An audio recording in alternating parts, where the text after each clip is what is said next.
Tere tulemast kuulama 6. episoodi Pilvejuttude podcastis. Täna oleme siin jälle meie kolm, mina, Märt, Henri ja Alan, ja täna on meil külaline. Ja külaliseks on Siim Vene ja Siim, annaksingi sõna sulle, et äkki siis tutvustaksid alustuseks ennast. No, kui sa mõtled tutvustamise all, et mida ma tööks teen või mis mu nii-öelda taust on, siis taust on mul viimased paarkümmend aastat olnud seotud rohkem IT-süsteemide administreerimisega ühel moel või teisel moel. Ütleme spetsialisti, juhi, IT-juhi, arhitekti rollis.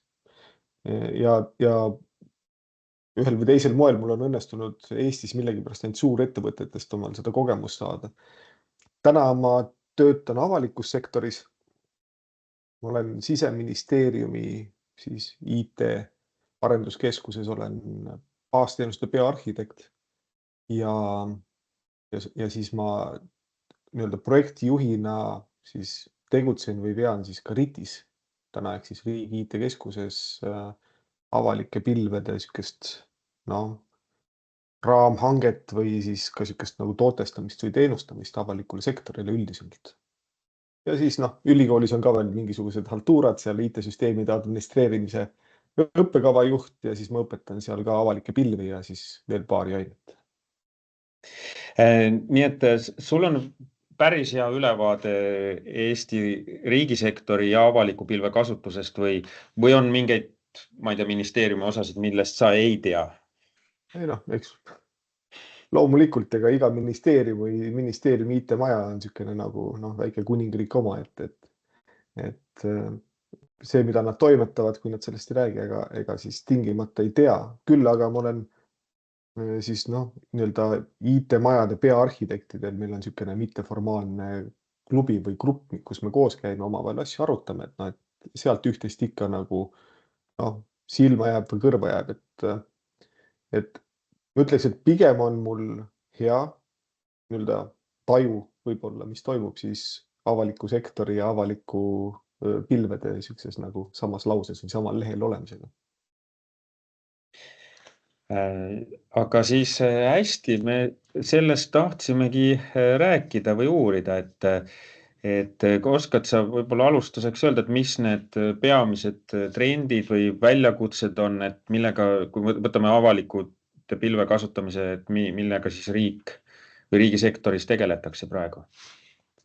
No ütleme see, et Eesti riigil on natukene sihuke, võib-olla natukene keeruline nii-öelda ajalugu, sest kui te mäletate, meil oli selline infoturbe standard nagu ISKE ja kahjuks oli ISKEs oli üks punkt, mis ütles, et põhimõtteliselt võid kasutada avalikke pilveteenuse pakkujaid, aga kõik andmed peavad sul olema nii-öelda enda juures krüptitud, enne kui sa need sinna paned. Ehk siis, kui sa mõtled nüüd sellele, et kui sul on seal avaliku pilveteenuse pakku juures, ma ei tea, konteineriteenus või andmebaasiteenus või tahad seal mingit andmeanalüütikat teha või AI-d kasutada, siis kui sa sinna ainult krüptitud andmed ette annad, siis ega väga seal midagi nendega pole peale hakata. Ehk siis, ja see ISKE, kui ma nüüd mälu ei peta, siis minu arust vist 2024 alguses vist äkki vahetus siis AIDS-i vastu. Ja see AIDS nagu võimaldas siis nagu oluliselt paindlikumalt siis nii-öelda hakata kaaluma ka neid avalikke pilveteenuse pakkujaid, sest seda konkreetset nii-öelda punkti seal sellest ei olnud siis sees nagu, eks ole, infoturbe standardis. Aga mis see endaga kaasa tõi või on toonud, on siis see, et kuna seal nagu nii-öelda tänu sellele nii-öelda piirangule kasutusjuhud olid keskmisest nagu madalad või olematud, siis ega keegi nagu väga ei uurinud ka, eks ole, neid avalikke pilvi. Mis tähendab seda, et täna meil avalikus sektoris nii-öelda kompetentsiga inimesi või teenuseomanikke või ma ei tea, administraatoreid, ükskõik mis kihis ei ole väga palju tegelikult, kes üldse hoomaksid nagu seda temaatikat, eks ole. Et see on nagu, ütleme, et kindlasti on täna sihuke, ma ütleks, et keskmisest suurem väljakutse, kui me räägime nii-öelda avaliku sektori siis mingid IT-teenused või äriteenused, eks ole. Ja et kas või kuidas neid siis selles, et kas või milliseid osasid neist nii-öelda panna avalikku pilve või nüüd ära kasutada avalike pilvede siis mingisugust teenuse küpsust. Ja siis meie võimekust nagu üldse siis nagu sinna midagi panna, et täna, see on kindlasti täna väljakutse. Aga kas see väljakutse on siis, ühesõnaga see turbeprobleem on nüüd, noh, ta on ikkagi, eks ju, noh, turvaliselt peab andmeid käsitlema, aga ütleme, selline juriidiline piirang on maas, eks ju. Aga Jah, jah, ütleme, et täna, noh, loomulikult me räägime nagu siis ka sellest, et meil on, eks ole, andmed on ka erineva klassifikatsiooniga, me räägime nii-öelda, no seaduse järgi oli vist nii-öelda avalikud andmed ja siis olid riigisaladusega või piiratud andmed, eks ole, ja kõik see, mis on asutuse siseseks kasutamiseks, need tegelikult lähevad ka seaduse järgi nii-öelda siin avalike andmete nii-öelda vihmavarju alla. Täna seaduse järgi ei ole piirangut tegelikult, et nii-öelda neid avalikke andmeid panna siis kuskile nii-öelda pilveteenuse pakkuja juurde. Küll siin meil on erinevad nii-öelda võib-olla üle-euroopalised või siis ka Eesti spetsiifilised loomulikult seadused, eks ole, mida me peame järgima, näiteks GDPR, siis KÜTS on meil siin ja võib-olla veel, nüüd tuleb ka mingi terve hulk mingeid uusi seadusi ja kordasid tuleb, eks ole, või määruseid, et loomulikult nendele peavad need, teenuseomanikud peavad neid ikkagi silmas pidama, kui nad teevad oma riskianalüüsi, eks ole, et kas ma siis saaks midagi panna avalikku pilve või mitte. Aga piirangut ei ole kui sellist. Jah. Aga mis siis, no ma mõtlen, et juriidilist piirangut ei ole, aga kuidas sa näed, et kas on mingid teised piirangud või ütleme, noh, jah. Jah, on loomulikult, ega kui oleks kõik lihtne, siis kõik kasutaksid juba, eks ole. Et täna on, ütleme, üks päris suur piirang, mis oligi see, et või piirang, ta oli nagu siis võib-olla niisugune ebamugavusfaktor oli siis see, et avalikus sektoris kõik käib läbi riigihangete. Mis omakorda tähendab seda, et kui me võtame nüüd näiteks mingi ükskõik millise suvalise IT-maja või isegi mingi IT-ministeeriumi mingisuguse teenuse omaniku, siis tal tuleb mõte, et ta läheks Azure'i. Ma käisin konverentsil, vaatasin, seal räägiti mingit ägedat AI asja umbes, et äkki mul nagu oleks seal isegi mingit jumet, saaksin, ma ei tea, teenust paremini pakkuda. Siis kõigepealt hakkab pihta kohe, et aga meil ei ole nii-öelda hanget, meil ei ole alust, eks ole, et ka sellelt Azure'ilt arvet saada. Okei, siis teeme hanke ära, hankeperiood on tüüpiliselt niisugune kvartal, mõnikord pool aastat, sõltub, eks ole, kui hästi selle hanke kokku kirjutad või kuidas seal pärast vaidlema minnakse. Ja siis tuleb, ja see tuleb nüüd pilvemäärusega tuleb nii-öelda teenuse omanikule tuleb peale, ta peab tegema riski ja usaldusväärsuse hindamise. Ehk siis, ja seal on nagu nii-öelda täitsa, ma tean, üks teenus Eestis, see on siis Tervisekassas, üks teenus on täna Azure'i provisioneeritud. Ja seda tehti koos partneriga, seda riski hindamist tehti aasta aega. Ehk siis, et see on nagu tegelikult on päris korralik siis niisugune punane kleepekas, eks ole, mis on nagu ristialus, et kui me räägime nagu nendest nii-öelda takistajatest võib-olla, et miks sa tahad nii-öelda siis seda avalikku pilve kasutusele hakata võtma. Et üks on hanked, teine on see riski hindamine, jah? Jah, ja ütleme, et seda riski hindamist tulebki nagu ka kahel erineval tasandil käsitleda, et üks on nagu nii-öelda riski vastavushindamine teenusepakkujale. Eks, et kas me üldse usaldame teenusepakkujat, kas ta, ma ei tea, on heades suhetes umbes Euroopa Liidu siis mingisuguste riikidega, et meil on mingisugused non-grata piirkonnad maailmas, eks ole, ja nii edasi ja tagasi. Et see on nagu üks osa. Ja siis teine osa on siis nagu, mis puudutab seda konkreetset andmestikku või seda andmekogu, sellega seotud andmeid ja seal mingisuguseid kaasnevaid riske, jääkriske või siis mis iganes, sellel andmekogu omanikul on näiteks võib-olla mingisugune käideldavusnõue, eks ole, siis automaatselt tuleb sul kohe lauda, et okei, et meil on käideldavusnõue, me paneme kuskile, ma ei tea, Euroopa põhja või lääne regiooni, paneme omal teenuse käima, siin hiinlased ja venelased lohistavad ankruid, eks ole, siin Läänemere põhjas, eks ole, et äkki on mingisugune andmesiderisk on meil üleval, võib-olla hüpoteetiline, võib-olla praktiline, eks ole, kuidas ma nüüd sellega hakkan tegelema. Ütlen, seal on nagu igasugustest valdkondadest on nagu nii-öelda riske või nagu millega sa pead siis tegelema või neid aktsepteerima siis. Aga ma küsiks vahepeal Henri ja Alan, et või annaks jutu järgi teile ka, et ega ju te olete ju töötanud kas Soome, Rootsi ja erinevate riikide suurte firmadega, infrastruktuuri pakkujatega, kes on avalikus pilves, et kuidas seal see riski ja turvalisuse teema siis nagu lahendatakse või? Ja no minu poolt kogemused on see, et kui ettevõte või organisatsioon on juba kasvanud X mõõdus, et on juba päris suur, et tihtipeale võetaksegi seal juba enda nii-öelda osakond, kes tegeleb kogu selle küberturvalisuse ja riskide nii-öelda tuvastamise ja maandamisega, et siis nagu kuskilt võib-olla väljapoolt know-how otsimine võtaks rohkem aega või läheks liiga kalliks. Et siis juba minnakse nagu sellises suunas, et aga see on nii-öelda, see on pidev töö, et kindlasti ta ei ole nüüd niimoodi, et tehakse ükskord valmis ja kõik on korras, et iga aasta toimuvad need auditid, mille põhjal siis hinnatakse uuesti need keskkonnad üle ja vaadatakse, kas seal on tuvastatud uusi nõrkusi, sest kõik ju areneb kogu aeg.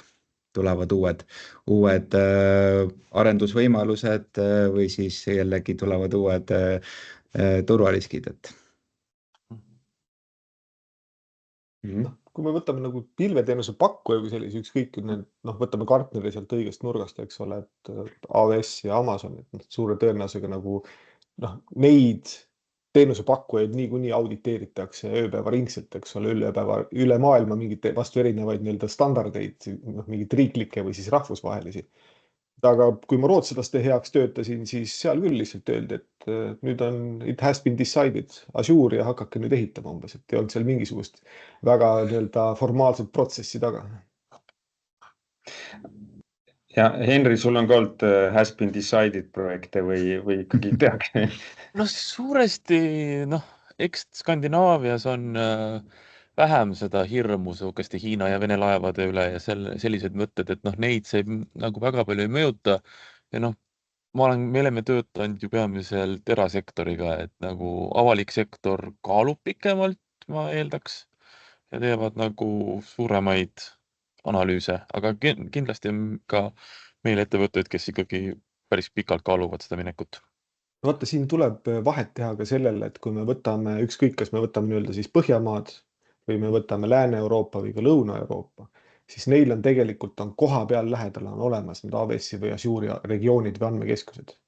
Et meil seda luksust ei ole, et siin sakslased ju ajavad siin ju päris pikalt, et ehitatakse nii-öelda seda suveräänset Euroopa siis AWS-i mingisugust regiooni, et seal on nagu, neil ongi võib-olla need riskid võib-olla natukene madalamad, eks ole, et seal võib-olla sellisel tasemel sellest ei räägita, aga ütleme, et peamine põhjus võib-olla, miks kogu seda saagimist nii palju on see, et mõlemad, nii AWS kui siis Azure on ju USA ettevõtted.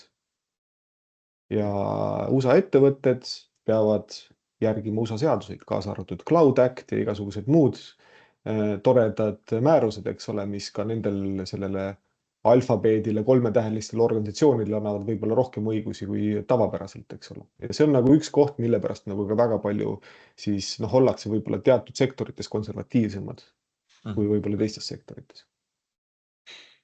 Aga võib-olla siis, või ma ei tea, selle turvateema äkki kokkuvõtteks või et niimoodi nagu kõrgelt vaadates, et kas on siis okei või ei ole okei?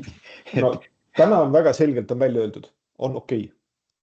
Ehk siis, et need nii-öelda 2 suurt teenusepakkujat, mida nüüd raamhanked said just läbi, eks ole, siin selle aasta alguses, eelmise aasta lõpus. Et neid teenusepakkujaid on okei kasutada. Euroopa Liidu nii-öelda siis nendes andmekeskustes. Et ütleme, et kui sa küsid, et kas jah või ei, siis ütled, et on okei. Aga väga hea. Siis ma tahaks kohe teise teemana kohe küsida ära sellise, ma ei tea, teie hinnangu, aga et avalike pilve puhul on hind üks teema või küsimus. On ta siis kallim, odavam, kuidas see seis on? Võrreldes siis oma serverite või hostingu või millegiga, eks ju, Et ma olen ise neid kalkulatsioone teinud, näinud neid kalkulatsioone.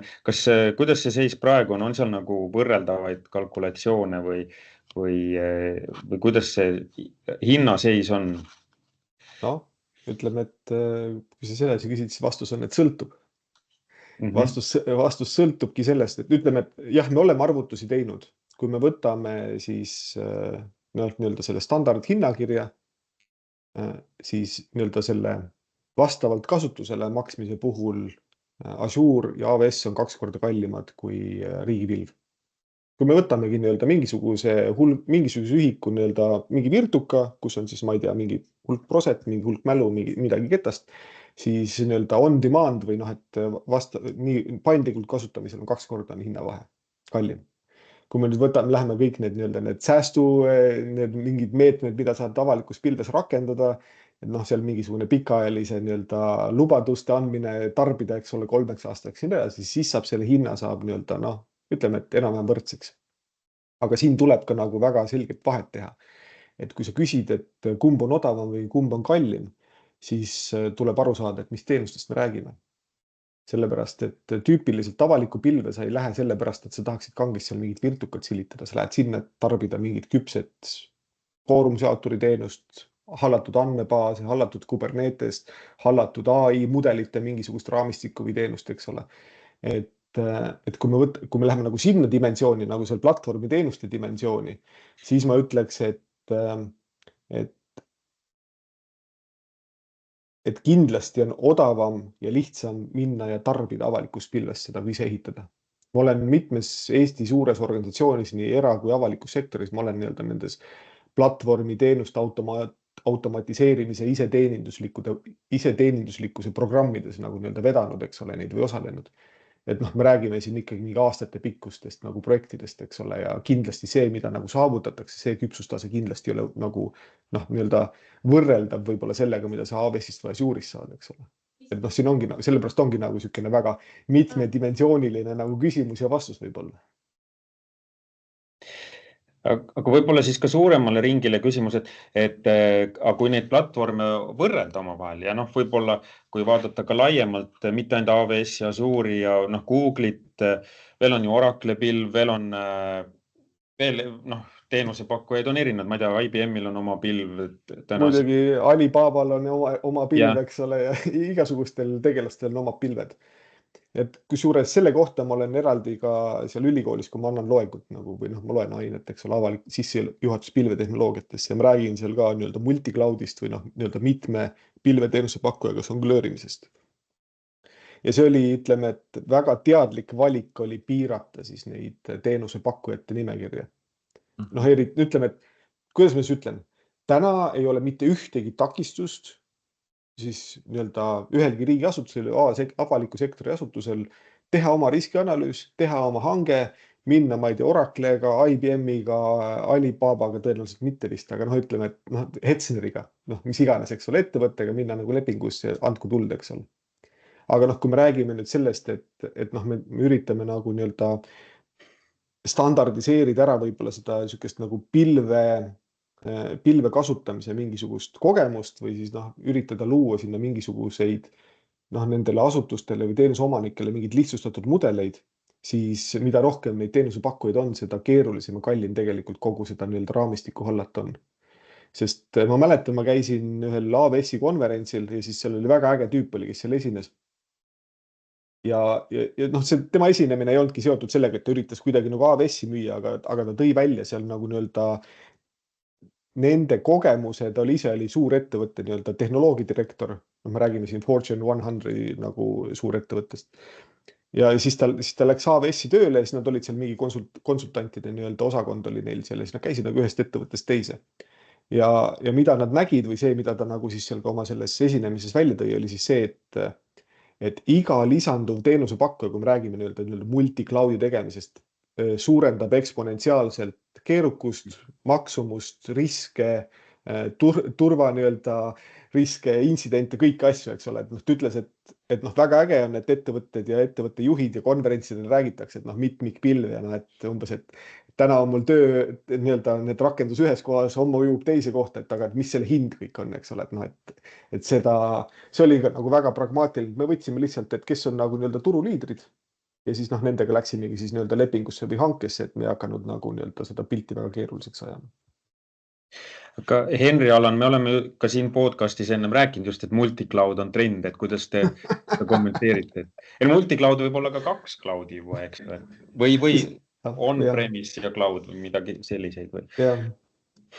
Jah, et seal on ju jällegi, kui sa nüüd hakkad süvitsi neid teenusepakkujaid vaatama, siis seal võib olla mitu case'i, eks ju, et kui nüüd varem oli näiteks organisatsioonid Skandinaavias olid enne AWS-i peal ja nüüd ütlesidki, et nüüd migreerime Azure'i ja siis pärast AWS-i tagasi, siis vastavalt sellele, kuidas on need kulud, et kui me nüüd kuludest räägime just, aga jällegi osad teenused on AWS-is soodsamad või võib-olla ka lihtsamini, kuna nad on hästi juba integreeritud sinna, et ka nii-öelda tänu sellele ei ole mõtet nagu neid kõiki sinna Azure'i tõsta, et lisaks pilvekuludele tulevad ka võib-olla mingid muud tööjõukulud, eks ju. Et seal on selliseid, agasid on palju, aga jällegi oma tööpraktikast näen, et sellised multicloud nii-öelda solution'id on endiselt töös, kuigi varem organisatsiooni nime ei hakka nimetama, kuigi varem oligi neil nii-öelda, et ülemused otsustasid, et nüüd alustame AWS-iga, lähme Azure'i ja siis mis sealt edasi, et kas uuesti AWS-i tagasi, et kui sa võtad nagu selle, aga see nagu sa võtadki, et kui sul on tarvis nii AWS-is kui Azure'is on sul tarvis eksperte ja me ei räägi siin nagu sellest, et kes on nagu mingi algaja koolitusi läbinud või oskab nagu konsooli sisse, meil on tarvis eksperte, eks ole. Meil on tarvis ehitada välja mingisugused nii-öelda siis need muudatuse halduse protsesse toetavad mingid automaatikad, meil on tarvis mingisugune monitooring ehitada, logimine, eks ole, mingisugune identiteedihaldus, et see ei ole tasuta.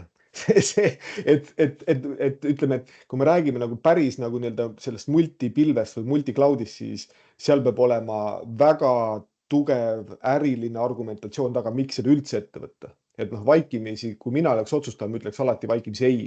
Et pigem võtame selle riski, et meil on ükskõik, mul ei ole isiklikult ei ole ühegi nagu teenusepakku eelistust.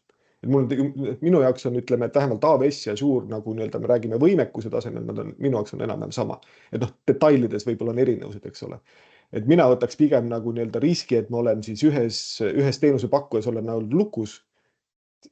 Ma hindaks seda nii-öelda seda riski kulu mõttes või muudes mõttes, ma hindaks siis natukene väiksemaks kui see, et ma nüüd ehitan välja nagu midagi, kus siis mul need tarned peavad olema ühilduvad nagu erinevate teenusepakkujate API-dega, eks ole, ma pean juhtima meeskondades erinevaid kompetentse ja kogu seda muud keerukust.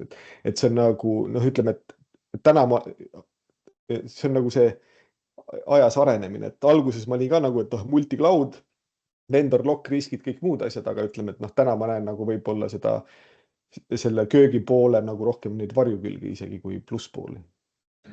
Jah, seal võib veel tulla ka neid asju lisaks, et võib-olla sul ongi, sa oled ise Azure native, aga sul on mingi teenus, mõne teise, AI lahendus, mis on super, töötab paremini teises platvormi peal, et siis tulevad sellised nagu nii-öelda agad sisse, et kus sa lihtsalt peadki teatud teenust tarbima teise cloudi pakkuja juures. Ma ütlen jah, sõltub. Et ma ei ütle, et need otsustajad rumalad on, kes multicloudi teevad, et neil kindlasti mingi väga hea argumentatsioon ja nad on enda jaoks välja nii-öelda arvutanud ka kogu selle kaasneva kulu ja siis riskid. Aga täna ütleme, et pigem meil on täna siis läbi selle hanke me esimesi nii-öelda neid kontosid või subscriptioneid juba väljastame riigiasutustele.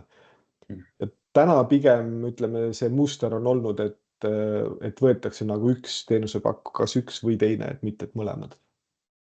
Halduse mõttes on kindlasti lihtsam, et sa oledki nii-öelda, sa koolitad oma eksperdid välja, kes on nii-öelda Azure'is tipptegijad, või versus see, et kui sa hakkad seal nii-öelda hoidma erinevat nii-öelda armeed, cloudi spetsialistide armeed, kes on erinevates tehnoloogiates või cloudi providerite juures.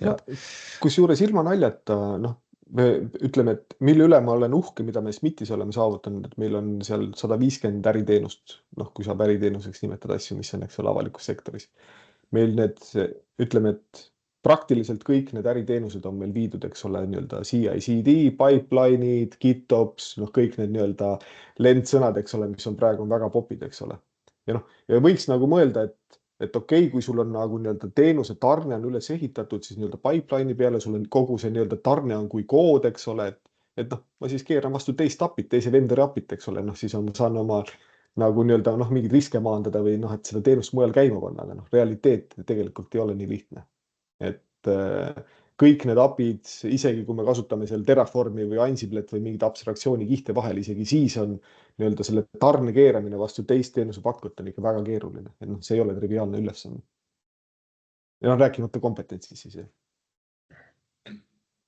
Sa just mainisid siin seda, et esimesed allasutused on juba hakanud võtma neid subscription'eid või kuidas? Kui sa IT-maja allasutuseks tahad nimetada, siis jah, esimesed allasutused on hakanud võtma.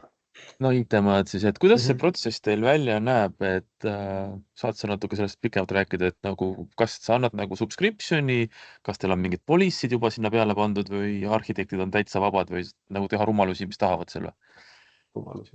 Ütleme, rumalustega kaasneb, eks ole, ka volitus. Aga ütleme, et kogu see teema oli tegelikult väga pika eellooga, et ma siin just tegin LinkedIni, tegin ka postituse selle kohta, et üle aasta tegelikult oleme kogu seda asja ette valmistanud. Mis tähendas seda, et meil oli väline partner, meil oli Cofore, kes aitas seda nii-öelda analüüsida, kogu seda nii-öelda temaatikat. Ehk siis meil oli kõik IT-majad või nii-öelda IT-majad ja siis mingid arhitektid olid kaasatud sinna, need töörühmad käisid koos kuude kaupa, eks ole, kus me analüüsisime nagu erinevaid mustreid, et kuidas, kui tsentraliseeritud või detsentraliseeritud see peaks olema, sest täna kogu selle riigi IT-valitsemine on väga detsentraliseeritud. Et meil keskelt ei ole nagu mitte mingisuguseid, ütleme, ühel ministeeriumil pole mandaati, et minna teise ministeeriumi juurde midagi nagu otsustama, eks ole, stiilis. Ehk siis meil ei ole nii-öelda nagu keskset IT-d ei ole Eestis. Ja täna, kuidas me oleme nagu liikuma läinud, on siis see, et me täna anname siis välja nii-öelda neid subscription'id või kontosid ja siis see asutus, ütleme siis mingi IT-maja, kui ta selle konto kätte saab, siis tal on kõik õigused seal toimetada. Eks, et me seal ei mikromanageeri, et me peame nüüd mingisugust nimekirja teenustest, mida siis Eesti riigi asutused võivad kasutada ja siis, kui tuleb välja, et mingi uus projekt on uus teenus või midagi, et siis me hakkame nagu kuidagi mingi piletitega hullama, et nüüd midagi lahti või kinni keerata, et seal osas me ei piira täna mitte midagi. Ja täna on, ütleme, nendel kõikidel, kes konto on saanud, neil on täna siis nii-öelda kõik võimalused endale jalga tulistada, lollusi teha, eksida, kõik muud asjad. Et kui sa räägid, ütleme, nendest käsipuudest või guardrailidest või mingisugusest nagu sellisest raamistikust, eks ole, kus siis võib-olla kas mingit infoturvet või siis mingit tervet mõistust või mingisuguseid standardeid nagu jälgiks, et neid me alles töötame välja. Et siin natukene, eks ole, sõltus ka sellest, eks ole, kes selle hanke võitis, kuidas nii-öelda see tarneprotsess välja näeb, eks ole, kuidas nende kontode eest vastutamise või et kui palju me nagu üldse saame midagi otsustada. Et tänane mudel pigem on, me liigume sinnapoole, et me loome siis niisuguse nagu baaskonfiguratsioon või turvakonfiguratsioon või turvastandard kui kood ja siis me lihtsalt jagame nii-öelda seda välja, nii-öelda erinevatel vendoritel nimetatakse erinevad, kas siis on mingid landing zone'id, eks ole, control tower'id, kuidas iganes neid organisatsioonid, et kuidas neid nimetatakse, aga et ütleme, et siis sinna nagu mingisuguse niisuguse baaskonfiguratsiooni siis nii-öelda pakkumine, mis vastaks siis, ma ei tea, GDPR-ile või KÜTS-ile või mingitele muudele või siis NIS2 või mis iganes meil siin tulevad, eks ole. Et see on praegu loomisel. Ehk et praegu on siis nagu mõnes mõttes on lihtsalt finantsvahendus või selline. Sisuliselt jah, et me võtsime asutustelt maha selle hankimise koormuse. Et see tellimusprotsess näeb välja sedasi, et kui neil on riigipilvega leping, nad lähevad riigipilve teenuse kataloogi, klikivad sealt umbes, et tahan Azure'i või tahan AWS sinna. Et nende jaoks on kogu hankimine nagu nii keeruliseks või lihtsaks tehtud. Ja siis nad saavad arve, saavad siis sealt samast riigipilvest. Aga teil on plaanis või tegemisel siis sellised, kas need saavad olema siis soovituslikud need raamistikud või et kui tahad, et su süsteem vastaks Kütsile ja Jeitsile, siis tee niimoodi või kuidas see saab olema? No ütleme selles, et ambitsioon on ikka teha nagu täitsa, et noh, et umbes, et siin on sul mingisugune see YAML fail umbes stiilis, et noh, et vajuta see endal mingi selle konkreetse teenuse pakkuja tööriistadega, vajuta endal keskkonnale peale, eks ole, ja siis noh, sa ei pea ise jalgratast leiutama. Küll siin, noh, ütleme, et see, kus see risk on see, et kuna meil on nii-öelda noh, ütleme, et see avalik sektor on väga erinev, varieeruv, et ütleme nii teenuste, nende küpsuse, haldamise küpsuse, igast muudes aspektides. Et siis, kui me räägime nagu sellisest vähimast ühisosast, mis nagu kõigile rakenduks, siis noh, see on tegelikult lõpuks läheb väga õhuks, et me ei saa võtta, aga ütleme ritina seda vastutust, et meie anname välja nüüd nagu mingisuguse turvakonfi, ütlen, et vajutage see endale peale ja siis, aga kes see vastutab, kui see midagi katki teeb, eks ole.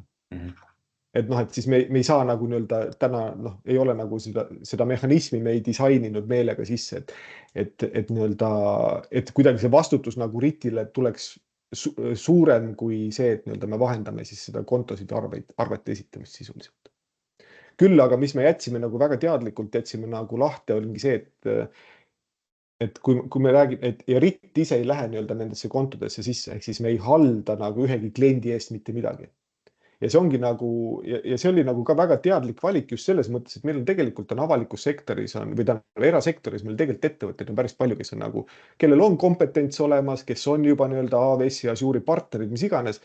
Et tegelikult on nagu, ja noh, et avaliku sektori asutus ise vaatab, et kas ta nüüd koolitab välja endale spetsialistid, kas ta võtab sisse partneri, kes teda aitab seda hallata või teha.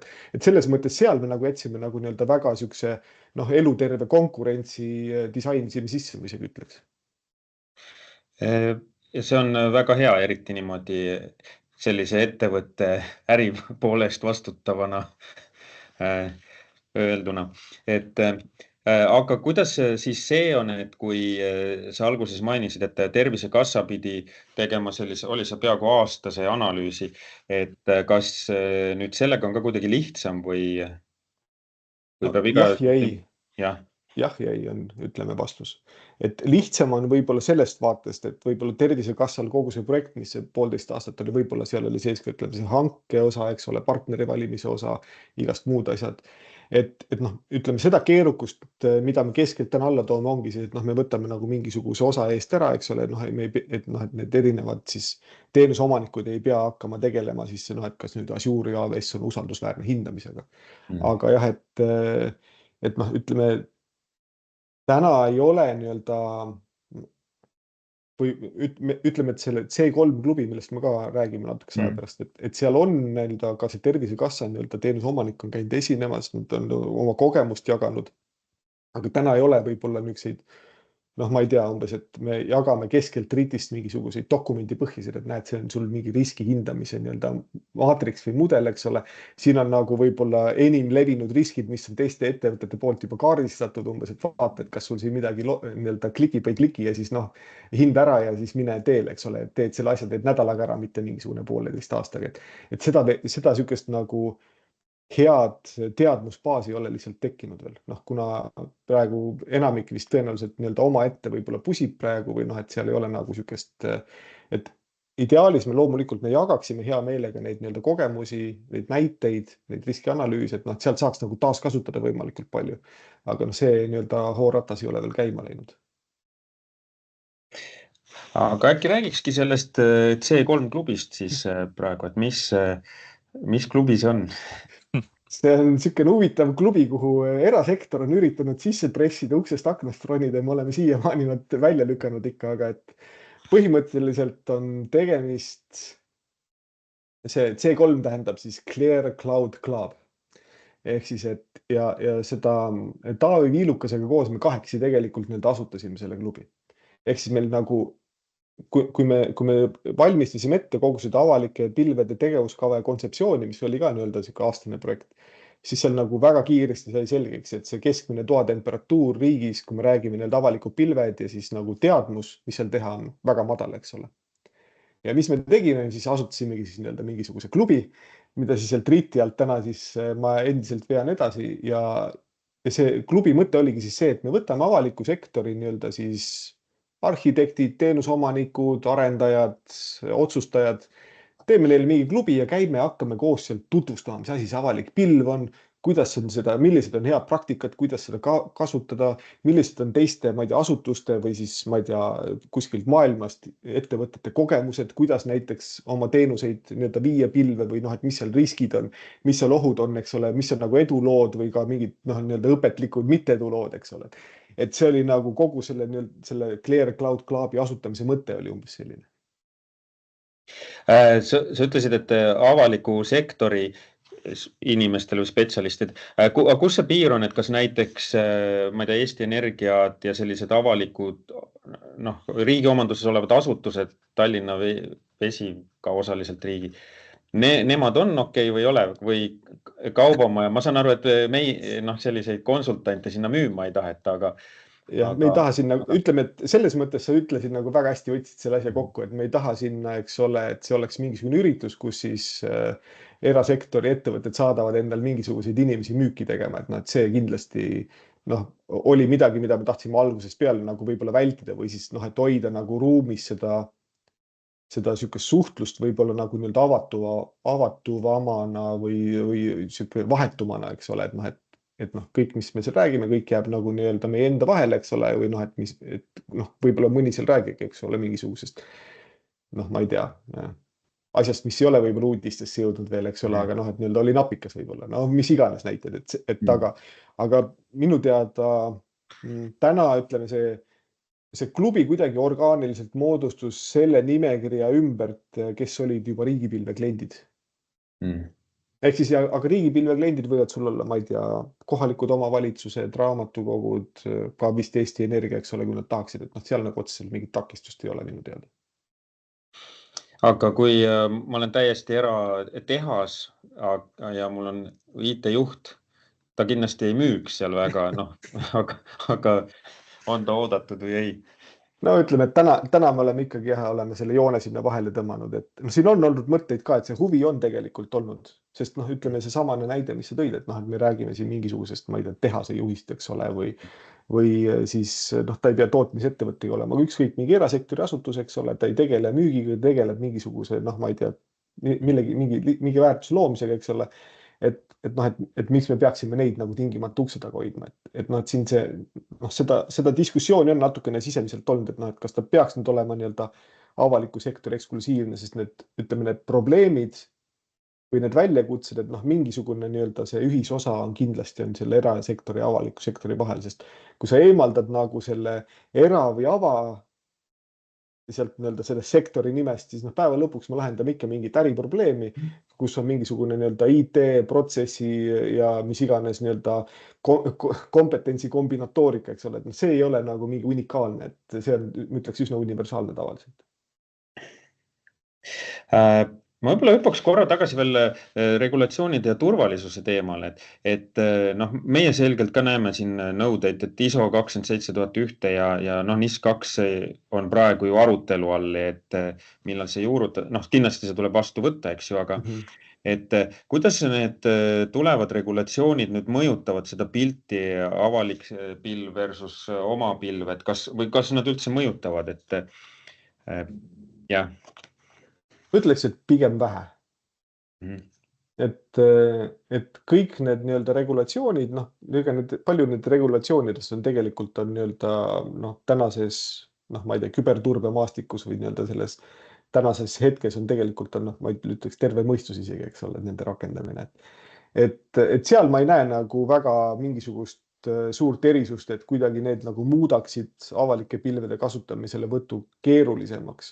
Et noh, ma arvan, noh, ütleme, et mul 100% kindlust ei ole, et ma seda väidan, aga suure tõenäosusega ütleme, et teatud aspekte on oluliselt lihtsam seal avalikus pilves rakendada, kui siis nii-öelda oma andmekeskuses välja ehitada või arendada. Jah, ma mõtlesin ka, et kas sedapidi on seda survet ehk, et muidu peaksin oma serveritele ka mingi ISO või serveri ruumi haldusele ISO sertifikaadi taotlema või? Ja muidugi, aga noh, sa võid ka ju võtta seda kuskilt teenusepakkujalt, kellel on juba nii-öelda see ISO sertifikaat olemas, eks ole. need Greenergy'd või mis iganes muud asjad, Jah. et noh, et Telia, ega ütleme ka täna ju avalik sektor ju omab andmekeskusi väga vähe. Et noh, et ka need on näiteks on väga palju teenusena sisse ostetud, et selles mõttes nagu ma isegi ei eristaks nagu väga tugevalt, et seda avalikku pilve ükskõik millisest teenuse tarbimisest. Et noh, riik ostab sisse, ma ei tea, kontorihoone koristamist või mingit autode liisingut või mingi muid asju, noh, neid teenuseid tegelikult avalik sektor tarbib tegelikult väga palju erasektorist, et noh, lihtsalt nüüd see avalikud pilved on kuidagi noh, nii-öelda IT fookuses on kuidagi natuke erilisem nagu, aga tegelikult noh, ma ütleks, et sama kõik. Aga siis on meil ka üks selline küsimus või oli mõttes, et noh, et riigipilv, avalikud pilved ja oma serverid, et millal mida kasutada, et no täna on, ütleme, et kuidas me siis ütleme selline natukene pehmete meetoditega täna mõjutatakse ikkagi avalikku sektorit, et kui võimalik, siis mitte ehitada oma luuakappi või oma nii-öelda mingit IT-pinu, vaid et võtta teenuseid riigipilvest. Eks et noh, et ja noh, kuna riigipilv on, siis noh, ta on nii-öelda vastab kõikidele nendele nõuetele, teenuse omanik ei pea hakkama tegema mingit riskianalüüsi, eks ole, et noh, et kas nüüd, ma ei tea, RIT on usaldusväärne või et noh, et kas see riigipilv ise on ka minu arust on nii-öelda omab mingisuguseid nii-öelda sertifikaate, eks ole. Et täna on, ütleme sedasi, et vaikimisi võiks valida riigipilve, on enam-vähem see sentiment, eks ole. Aga on null ettekirjutust, et kas see peab olema riigipilv, kas see peab olema avalik pilv, et keegi nagu otseselt mingisuguseid mõõdikuid ei ole seadnud ja tõenäoliselt ei seata ka, et noh, et nii-öelda avaliku pilve migratsiooni kuidagi kohustuslikuks muuta või et noh, et ma ei tea, 10% järgmise aasta lõpuks teenustest peab avalikus pilves olema, tõenäoliselt seda ei juhtu kunagi. Sest noh, päeva lõpuks on see, et vastutus on tüüpiliselt ikkagi nii-öelda andmete omanikul või sellel andmekogu omanikul ja seal on pandud seadusega see vastutus, eks ole. Ja seda vastutust noh, saavad nemad, eks ole, viljeleda, nemad saavad ise otsustada, milliseid riske nad aktsepteerivad või noh, mida nad nii-öelda peavad siis enda teenuse pakkumise vaates nagu nii-öelda kõige optimaalsemaks, et noh, seda nii-öelda õigust seal RIT-ile kindlasti keskele kuskile ei tule. Aga mida sa soovitaksid nagu mitte, ütleme, pikaaegse spetsialistina? Jah. Et no nagu ma ütlesin, see sõltub mingisugusest kombinatsioonist asjadest. Et kas mu teenus on näiteks Eesti riigis elutähtis? Kas sellest teenusest sõna otseses mõttes sõltuvad, ma ei tea, inimelud, kas ta on väga aegkriitiline, eks ole, et noh, et siis ma pigem võib-olla kaaluks seda nii-öelda siin Eestis, vähemalt täna nagu nii-öelda Eestis majutamisel. Et kui mul on, noh, ma ei tea, mul teenus paistab internetti, seda rünnatakse non-stop, seal on mingid skaleeruse probleemid, võib-olla ma kaaluks täna seda avaliku pilve panemiseks näiteks, eks ole. Et samamoodi isegi kui me räägime täna, et noh, et okei, et mingi riigipilve ei paku sellist hulka IT-teenuseid, riigipilv pakub sellist hulka IT-teenuseid, eks ole. Et noh, et ja siis, kui sa sinna lähed, siis sul on nagu valik, kas ma hakkan ise ehitama, kas ma võtan partneri, kes mulle ehitab, no see on kõik on väga kallis, eks ole. Et noh, et sel puhul täna ma kindlasti nagu pigem kaaluks avaliku pilve minekut sealt nii-öelda kas või nii-öelda liikuma hakkamist ja siis, kui on näha, et noh, et kas see arved lähevad suureks või no vähemalt on mingisugune kogemus olemas, et noh, siis saab võib-olla mingisuguseid nii-öelda haritumaid otsuseid sealt vastu võtta, eks ole. Sest noh, see ongi nagu ütleme täna võib-olla kõige suurem nii-öelda valukoht või väljakutse, et riigipilves see nii-öelda IT või platvormi teenuste nimekiri on väga lühikene. Ja see on lühikene mitte sellepärast, et nad ei viitsiks seda nimekirja pikemaks teha, vaid et noh, iga nii-öelda IT-teenuse väljaarendamine, see on väga kallis. See nõuab sult väga head kompetentsi, see nõuab sult kompetentsi, kes on seda teenusena ehitanud juba varem, eks ole. Mitte lihtsalt, et kes oskab klikkida Kubernetest installida, eks ole. Et nad Kubernetest lihtsalt installida, Kubernetest pakkuda teenusena, noh, need on nagu spektrumi erinevates äärtes, eks ole, olevad tegevused. Et selles mõttes kindlasti see avalikud pilved, ma usun, adaptsioon saab olema võib-olla vähem kui teenusepakkujad ootavad, aga tõenäoliselt rohkem võib-olla, kui täna nii-öelda arvatakse avalikus sektoris. Väga hea. Henri, ma küsiks või äkki sa vahepeal, sul oli veel mitmeid küsimusi, et küsid mõned või neid? ja jah, tegelikult me korra seda puudutasime, aga võime veel korra üle käia, et kas siis nagu riiklikult on siis nagu sellist nagu vendor lock'i vastastrateegiat siis hetkel ei plaanita või ei ole, et või see on nagu aktsepteeritud risk, et mingi sõltuvus meil tuleb ühest või teisest providerist? Noh, sõltub, eks ole, sõltub sinu lahenduse arhitektuurist, ma ütleks. Et noh, kui sa oled endale sisse disaininud sinna lambda funktsioonid või mingisugused muud nii-öelda teenusepakku spetsiifilised asjad, noh siis oled, eks ole, selle oma teenusega oled lukus seal või noh, sealt välja tulek on keskmisest keerulisem. Aga noh, nagu ma ütlesin, et meil ei ole nagu niisugust strateegiat, et me liigume nüüd, ma ei tea, mingi ministeeriumite kaupa pilve, noh, mis tähendab seda, et kui meil sinna liikumine on, siis see on pigem mingite üksikute teenustega ja noh, siis et kas selle teenusepakkuja lukustus nüüd on aktsepteeritav risk või mitte, et noh, eks see on siis iga selle teenuse omaniku oma, et noh, ütlen riigina või nii-öelda siis RIT-ina me pakume 2 teenusepakkujat, vali kumba tahad, eks ole, tee sinna, ehita sinna, mida tahad, eks ole, et seal nagu mingit suuniseid või piiranguid ei ole. Et ma ütlen, ma ise hindan seda nii-öelda teenusepakkuja lukustust võib-olla noh, keskmiselt võib-olla madalamaks, et ma olen nende küsimustega oma nii-öelda varasemates eludes nii Swedbankis kui Telias loomulikult ma olen tegelenud nende küsimustega. Aga noh, päeva lõpuks on see, et mis on nagu siis selle võimaliku riski realiseerumise tõenäosus. Või noh, et mis on kõige hullem, kui nagu päriselt juhtub, eks ole midagi. Et kui me räägime, et meil on AWS ja Azure on, noh, ütleme, de facto turuliidrid täna, et siis, noh, ma ei tea, kas ettevõte läheb kinni või et noh, et kas ettevõte läheb siis Euroopa Liiduga nii tülli umbes, et noh, et noh, kas nad saavad lubada endale, eks ole, mingisugune sadades miljardites mingit turuosa kaotamist, et noh, tõenäoliselt ma arvan, et seal seda paindlikkust on võib-olla seal rohkem, kui me isegi arvame.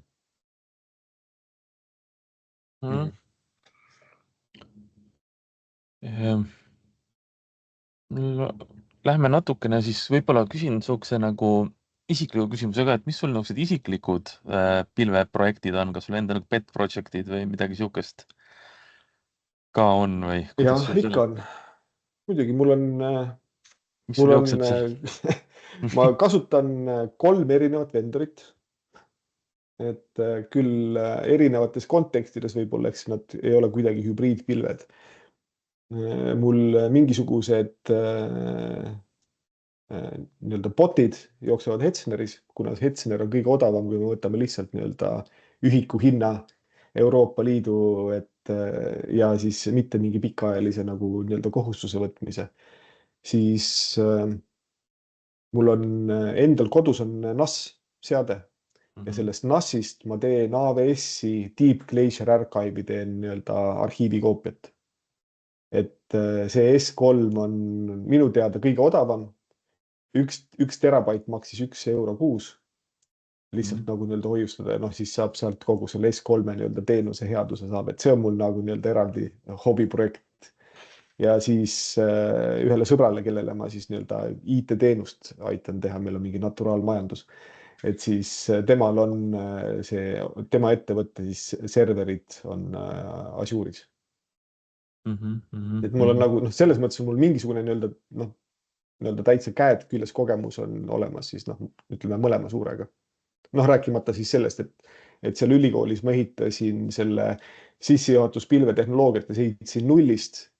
Tahtsin nii-öelda seda mingisugust pilvetehnoloogiat võtta enda õppekavasse ja noh, ma olen üsna laisk inimene, ma ei viitsin nagu hakata. Ma esimese hooga mõtlesin, et vaataks äkki on Tartu Ülikoolis midagi, äkki on kuskil mujal nagu Tehnikaülikoolis nagu mingid õppeaineid, ei olnud mitte midagi.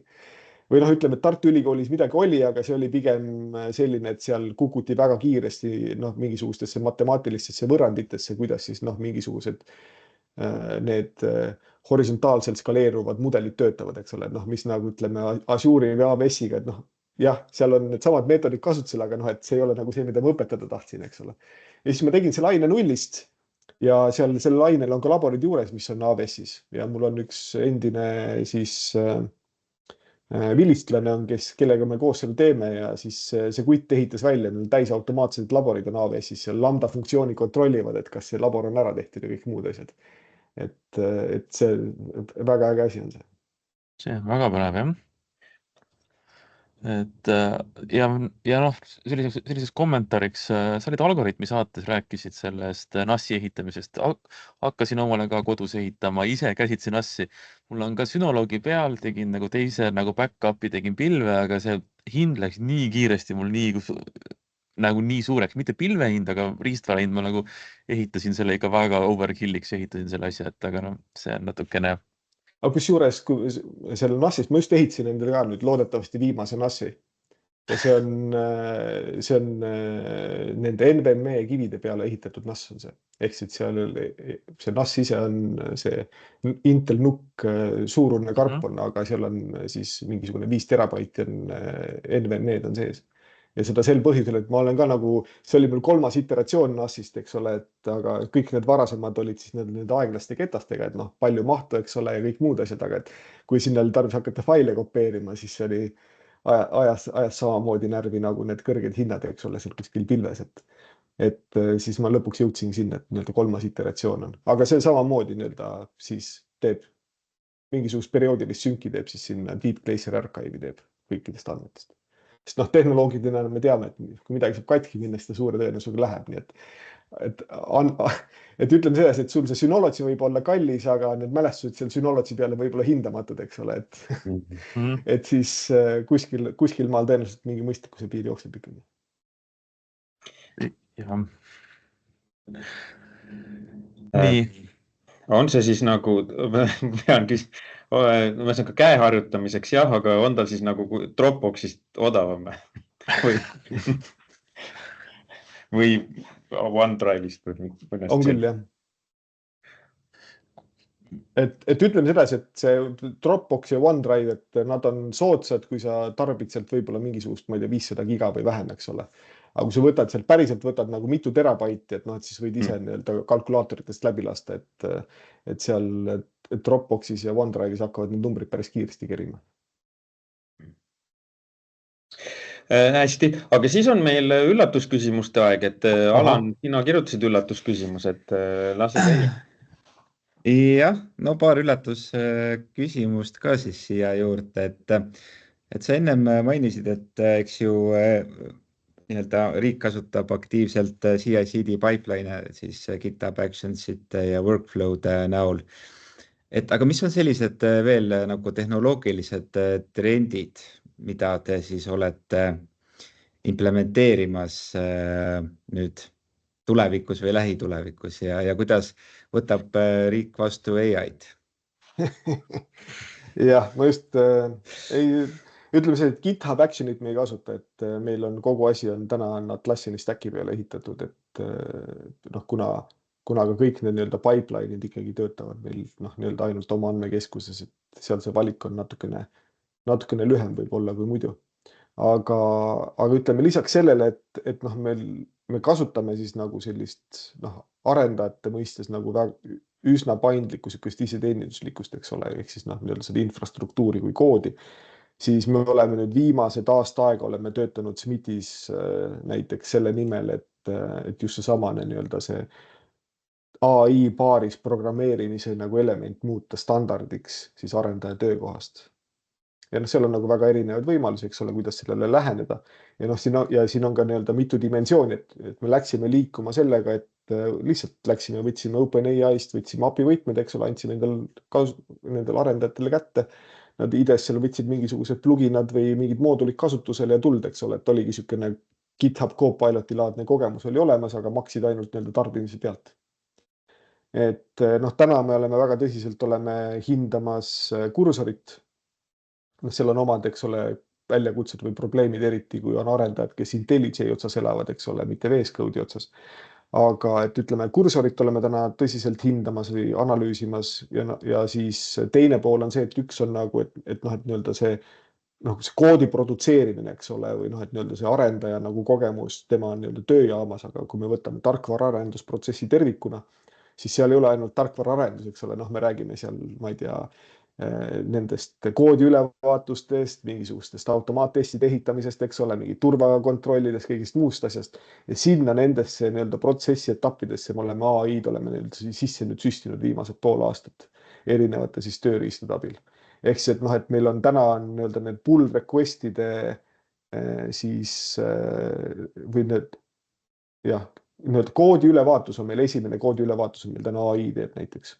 Ja sealt tuleb mingi kondents tuleb vastu, eks ole, noh, ta analüüsib seda vastu mingeid erinevaid nii-öelda parameetreid, seda koodi. Ja siis sealt tuleb nagu esimene vastus, et noh, et siis see, kes nagu selle pull request'i vastu võtab, et tal on tegelikult on juba nii-öelda see muudatuse kirjeldus ja võib-olla siis ka noh, mingisugused nii-öelda see nii-öelda koodi ülevaatus on talle juba tehtud näiteks, et noh, see on näiteks, mida me täna praktiliselt juba nii-öelda viljeleme või noh, nii-öelda pilootprojektid on juba päris tükk aega nagu käinud. Kui hästi see nii-öelda code review töötab AI puhul? No seal oli päris palju oli sihukest nagu optimeerimist, et noh, esimesed code review'd olid, sul ikkagi tuli mingi raamatute kaupa, tuli mingit juttu vastu, et noh, et täna me oleme selle nagu väga sihukeseks lakooniliseks oleme ära timminud, et seda nii-öelda prompt engineering'ut oli seal tegelikult oli päris tugevalt oli taga, eks ole, noh, täna ikkagi noh, väga fokusseeritult, et noh, et kas see kood on hea või ei ole, eks ole, kui ei ole hea, siis ütle, kus kohas nagu mingisugused nii-öelda puudujäägid on või, et noh, et kas ta vastab näiteks mingisugustele sellele projekti, noh, ma ei tea, mittefunktsionaalsetele nõuetele või ristfunktsionaalsetele nõuetele, eks ole. Et ta ei ole selline asi, et sa võtad nagu karbist, eks ole, midagi ja siis nagu sul noh, maagiliselt on, eks ole, metsikult seda lisaväärtust pritsib. Ja noh, ütleme, et mis meie nagu selle lähenemise, ehk siis, et me läksime nagu API teed, me ei võtnud nagu ütleme ühtegi, kuigi noh, ütleme GitHub käis müümas, eks ole, oma Copilotit. Ja no siin on ka teisi nii-öelda, kus litsenseerid endale inseneri ära, eks ole, et me läksime ja noh, kuna me läksime nii tükk aega tagasi liikuma, siis toona ei olnud ka võib-olla seda küpsust nii palju turul, aga et me läksime nii-öelda selle tokeni põhise hinnastusega ja see on meil, aga sellega kaasnev oli see, et meil näiteks mingi hetk me vahetasime OpenAI, vahetasime Anthropicu vastu välja, eks ole, kuna seal mingid mudelid muutusid küpsemaks üle. Et noh, et see selline nagu paindlikkus oli ka seal juures ja noh, nendesse mudelitesse ongi täna nagu ütleme sellesse protsessi osadesse ongi ka see paindlikkus meil täna sisse jäänud ikkagi, et noh, kui me tahame, me saame selle teenuse pakkujat taustale välja vahetada. Kui palju sa näed nüüd lähitulevikus mikroteenuste nii-öelda kasutuselevõttu tõusu riigi poole peal, et no võtamegi siin Kubernetes või AKS, eks, et mis kas tuleb seal muudatusi ka, et just kogu nii-öelda infra osas? Infra osas ma ei oska öelda, et sükseid monoliite või hajus monoliite minu arust ükski uus arendus ei ole enam. Et kui me tegime seda, meil sisemiselt SMIT-is oli, seda nimetati Infra 3 programmiks, ehk siis nii-öelda selle GitOpsile siis nii-öelda migratsiooniprogramm, et üks asi oli need platvormiteenused välja ehitada, teine asi oli sinna päriselt meeskonnad koolitada ja siis nagu noh, nii-öelda olemasolev ümber ehitada, siis kuidas seal oli, et enne oli ja seal oli mingi konteinerlahendused enne ka, ehk siis enne oli osakaal oli umbes selline, et SMIT-is oli vist kas 4000 virtukat ja vist kas mingisugune 1000 või 1500 konteinerit. Et täna on siis kuskil 2000 virtukat ja 6000 konteinerit. Ehk siis, et ka selle migratsiooniprojekti käigus tegelikult paljud nagu nii-öelda need lahendused nii-öelda konteineriseeriti ära või noh, et nagu ka muudeti nii-öelda arhitektuuri, et see on, aga noh, see olemuslikult ei tee nendest lahendustest mikroteenuseid kohe automaatselt, eks ole, et noh, et mis on üldse mikroteenuse nagu definitsioon, et noh, et kas, kui kaks teenust jagavad andmebaasi, et kas nad on mikroteenus või hajus monoliit, et noh, et siin on nagu nii-öelda seda filosoofiat on päris palju, aga ütleme üldisem trend avalikus sektoris on, et ikkagi nii-öelda mikroteenused või nii-öelda väiksemalt hoomatavad teenused, eks ole, mida siis on ka võib-olla mille elutsüklit on natukene kergem juhtida. Noh, täna ütleme, räägitaksegi siin mikrofrontendidest, eks ole, mingi teatud portaalide puhul näiteks. Et jah, et kui ma avaliku sektorisse tulin, siis nagu noh, sõbrad umbes ütlesid, et kuule, et kuule, sul on seal Swedbankis on päris hea elu, et noh, mida sinna riiki ronid, et noh, et pensionile hakkad jääma juba või. Et aga ma ütleks, et tegelikult on päris äge kogemus on olnud siiamaani. Et võib-olla selle kogemuse ägedaks ongi teinud see, et raha on vähe. Mis tähendab seda, et siis sa pead loomingulisem olema, mis tähendab seda, et sa pead rohkem kaaluma nii-öelda avatud lähtekoodiga lahendusi. Et see võib-olla ongi nagu nii-öelda arhitekti vaatest on võib-olla seda kogemust huvitavamaks teinud. Aga hästi, meil tegelikult aeg hakkab vaikselt läbi saama või no meil üks küsimus oleks veel lõppu, No, et mis need pilvevaldkonna teemad oleks, mis sinu arvates oleks kasulik käsitleda sellises podcastis või laiema üldsuse ees, et millest tulevikus rääkida või millest peaks rääkima? no kindlasti, kindlasti ütleme need kogemuslood, ma arvan. Kui me räägimegi nagu nii-öelda et ongi mingisugune konkreetne projekt on, kus meil on, ma ei tea, infosüsteem ja siis me nagu nii-öelda liikusime sellega näiteks pilve. Või siis ka vastupidi, et meil oli midagi, mis me arendasime pilves ja siis A, B, C põhjustel me nüüd tuli välja, et tegelikult ise on näiteks odavam teha. Et ka see trend on tegelikult on täna maailmas nagu hoogu kogumas, et väga hea, väga häid näiteid on, kus pilvest välja kolimise tasuvus on näiteks pool aastat. Et noh, et ja no me räägime sellest, et noh, et kui sa kujutad ette, et sa pead tegema mingid nii-öelda kapitalipaigutused, eks ole, sa pead ehitama kogu asja üles ja siis sul on ikka nagu tasuvus on nagu pool aastat või aastat. Et noh, et siis nagu need näited on nagu sellised, kus ongi see, et noh, et kas pilv või mitte, siis ma alati ütlen, et see sõltub nagu sellest konkreetsest hetkede kontekstist. Et need on kindlasti, mida ma ise ka nii-öelda hea meelega kuulaks või tarbiks, eks ole, need nii-öelda kogemuslood. Ja noh, kõik, mis puudutab, ütleme seda infoturvet või siis pilves nii-öelda turvaliselt asjade ajamist, et noh, ma enda õppeaines käsitlen ka seda nagu põgusalt, aga jah, et näiteks eelmise kümnendi kõige suuremad andmelekked olid S3-st. Aga miks nad S3-st olid? Mitte sellepärast, et S3 ise teenusena oleks olnud ebaturvaline, vaid sellepärast, et kliendid ei osanud seda seadistada näiteks, eks ole. Noh, mis on nagu nii-öelda, Amazon on tegelikult väga palju või AWS on väga palju näiteks higi pannud sinna, et täna nagu nii-öelda paketi jagamine nii-öelda internetti on tehtud sul ikkagi juba keeruliseks, eks ole, et noh, et vaikimisi sa ei saa midagi selle enam, eks ole, teha. Et noh, et aga see ongi see, et noh, et see infoturve ka nagu nii-öelda orgaaniliselt areneb ajas ja noh, nüüd on meil on, eks ole, siin kõik või noh, ütleme see NIS2 või DORA ja kõik muud nii-öelda täiendavad nii-öelda turbestandardid või nii-öelda mingid kohustused, mis neil peale tulevad, et ütleme selles kontekstis kindlasti võib olla ka huvitav, ütleme neid, seda pilvekogemust siis kuulda, kui kellelgi teisel on midagi ära tehtud ägedat. Ja üks asi ja siis üks asi ka veel lõpuks, et kui te leiate endale Kutisi esinema, kes räägib väga heast eduloost, kuidas ta on hübriidpilve teinud ja kuidas kõik haldusprotsessid on sujuvad, kuidas need teenused ujuvad ühe pilve vahel ja kõik on odav ja äge, et sellist üksiksarvikut ma hea meelega kuulaks ka, sest mina oma elu jooksul ei ole veel sellist situatsiooni kohanud. Jah, selles osas meil on siin olnud alati küsimärk, et kas teeme eestikeelset blogi või me kutsume kellegi inglise keeles rääkima, kellel on võib-olla laiemat kogemust. Aga jah, vaatame. Aga meil on ju Eestis on ka neid nii-öelda ettevõtteid on tegelikult päris palju, et kus ma usun, et ka need nii-öelda insenerid või siis vastutavad mingisugused tegelased või disainerid suudavad eesti keeles rääkida, et kindlasti seda materjali Eestis on juba tekkimas ka. Väga hea.